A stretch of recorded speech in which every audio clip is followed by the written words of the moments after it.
அனைவருக்கும் மதிய வணக்கம். இன்றைக்கி சீட்ஸ் எல்லாம் வந்து நம்ம நடலான்னு வந்திருக்கேன் நான் மாடிக்கு. ஆனால் எல்லா சீட்ஸும் நடலை, ஒரு சில விதைகள் மட்டுமே நான் நட்டிருக்கேன். நான் அப்படியே நம்ம தோட்டத்தில் முதல் முறையாக வேர்க்கடலையும் வந்தாச்சு.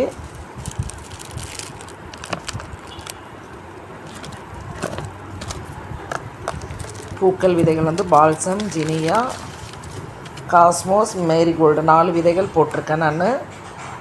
காய்கறியில் வந்து வெண்டைக்காய், கேப்சிகம், கத்திரிக்காய், புடலங்காய், பீன்ஸ் இந்த விதைகள் மட்டும் இன்றைக்கி நம்ம போட்டிருக்கோம். ஏன்னா ஏற்கனவே போட்டதுலேயே கத்திரிக்காய், வெண்டைக்காய், கொத்தவரங்காய், முள்ளங்கி, சொரக்காய், பீர்க்கங்காய் கொடிகள் வந்துட்டுருக்காங்க. அதனுடைய வளர்ச்சியை பார்த்துட்டு நம்ம அந்த விதைகள்லாம் போடலான்னு மீதியெல்லாம் எடுத்து வச்சுட்டேன். விதைகள் போட்டு நம்ம தண்ணி ஊற்றி வச்சாச்சு. அடுத்து முளைப்பு திறன் எத்தனை நாள் கழித்து வராங்கன்னு பார்க்கலாம். நம்ம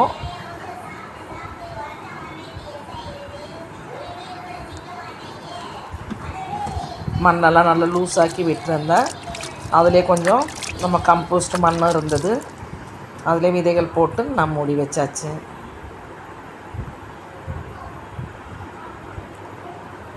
இரண்டு தொட்டியில் பூக்கள் விதை, 2 தொட்டியில் காய்கறி விதைகள் போட்டிருக்கேன் நான். நம்ம நாற்று வந்ததுக்கப்புறமா மற்ற தொட்டியில் வந்து நம்ம பண்ணிடலாம். ஜினியா விதை எனக்கு ரொம்ப பிடிச்ச பூ ஜினியா. எனக்கு இந்த ஜினியா பூக்கள் வந்தால் போதும், அவ்வளோ ஒரு சந்தோஷம். ஜினியா பூக்களை பார்த்தாலே எனக்கு வாடாமல் இருக்கிறதால் ரொம்ப நாள் நமக்கு அந்த பூக்கள் அப்படியே இருப்பாங்க. அதனால அந்த பூவை ரொம்ப பிடிக்கும். அப்படியே பாருங்கள், நம்முடைய வெள்ளரி கொடி, வேர்க்கடலை இதெல்லாம் ஏற்கனவே நம்ம விதைகள் போட்டு வளர்ந்து வந்தது. இன்றைக்கி அதெல்லாம் வந்து நடவு செய்யலான்னு அதையும் எடுத்துட்டேன் நான். வேர்க்கடலை நடவு செஞ்சாச்சு.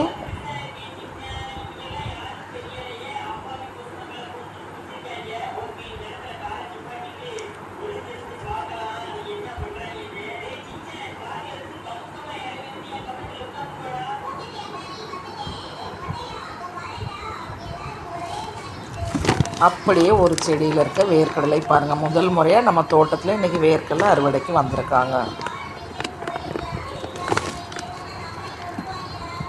இன்னும் கொஞ்ச நாள் கழித்து எடுத்திருந்தால் நிறையா வந்திருப்பாங்க. நான் செடிங்களை அப்புறப்படுத்தி வைக்கலான்னு பார்த்தா அதில் ஒரே ஒரு வேர்க்கடலையும் வந்தாச்சு. அதுவும் நல்லா முத்தி போய் வந்திருக்காங்க. மற்ற செடிகள்லாம் வரல, அதெல்லாம் நான் வந்து வேறு தொட்டியில் எல்லாத்தையும் மாற்றி வச்சுருக்கேன்.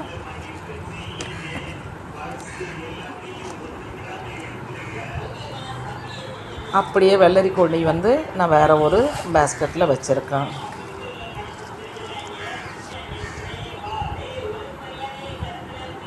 கத்திரி ஒரு 3 நாற்று வந்திருந்தாங்க, அதையும் நட்டு வச்சுருக்கேன். அப்படியே நேற்று மாலை நேர பூக்கள் கொஞ்சம் இருந்தது, அவங்களையும் பறிச்சாச்சு. கிட்டத்தட்ட ஒரு 15 செம்பருத்தி பூக்கள் நம்ம கையில் இருக்காங்க.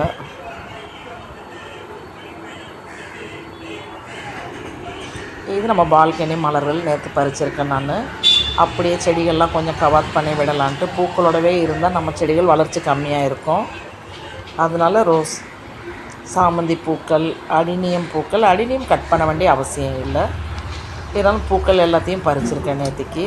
சாமந்தியெல்லாம் கட் பண்ணி விட்டுட்டேன். பக்கத்தில் கொஞ்சம் மொட்டு இருந்ததெல்லாம் கொஞ்சம் பார்த்து கட் பண்ணியிருக்கேன். மற்றதெல்லாம் கட் பண்ணி முடித்தாச்சு. இது கட் பண்ணி விடும்பொழுது நமக்கு தளிர்கள் நிறையா வரும், அதனால் கட் பண்ணி விட்டாச்சு. நம்ம சாமந்தி செடியுடைய வளர்ச்சியெல்லாம் எப்படி இருக்குன்னு நம்ம நெக்ஸ்ட் வீடியோவில் பார்க்கலாம் கட்டிங்க்கு பிறகு.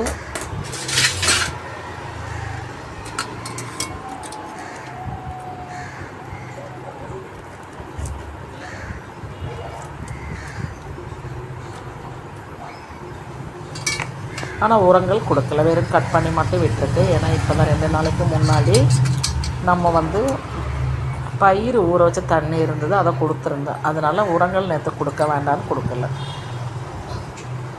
கட்டிங் மட்டும்தான் பண்ணி விட்டுருக்கேன்.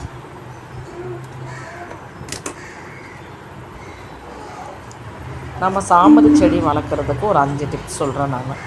ஃபஸ்ட்டு வந்து நல்ல வெயில் வேணும். செகண்ட் வந்து இந்த மாதிரி பூக்கள் வந்து பூத்து முடித்த உடனே செடியோடு விடக்கூடாது, அதை கட் பண்ணி எடுத்துடணும். தேர்டு, அதுக்கு